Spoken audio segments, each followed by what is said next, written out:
Je m'appelle Armand Cosseron et j'ai cofondé une association d'égalité des chances qui s'appelle Tu feras quoi plus tard.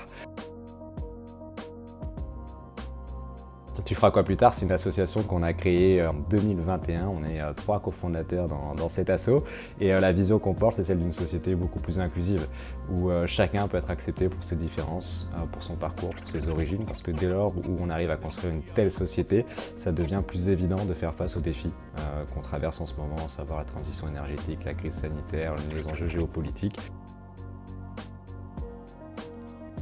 Dans le cadre de ce concours, je représente avec l'asso plusieurs objectifs de développement durable. Le numéro 4, celui de l'éducation de qualité. Le numéro 8, celui du travail décent. Ça s'inscrit en toute logique dans ce qu'on fait, dans Tu feras quoi plus tard, puisque nous on mène plusieurs actions pour faire en sorte que tous ceux qui peuvent être discriminés pour une raison ou pour une autre dans leur orientation professionnelle puissent réellement choisir leur avenir, construire leur parcours professionnel et recevoir les bons conseils, les tips qu'on n'apprend pas forcément à l'école et qui peuvent être assez déterminants dans la suite d'un parcours professionnel.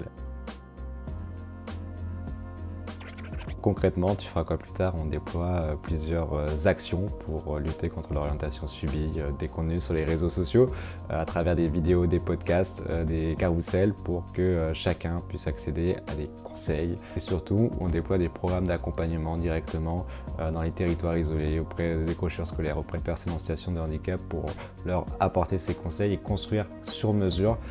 les outils qui peuvent correspondre à leurs besoins d'orientation professionnelle sur le moment.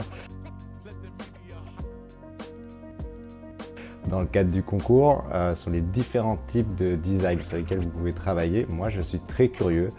de tout ce que l'intelligence artificielle apporte aujourd'hui dans l'orientation professionnelle et surtout comment est-ce que des outils comme ChatGPT par exemple peut venir nourrir l'égalité des chances dans l'orientation professionnelle et faire en sorte que chacun en fait puisse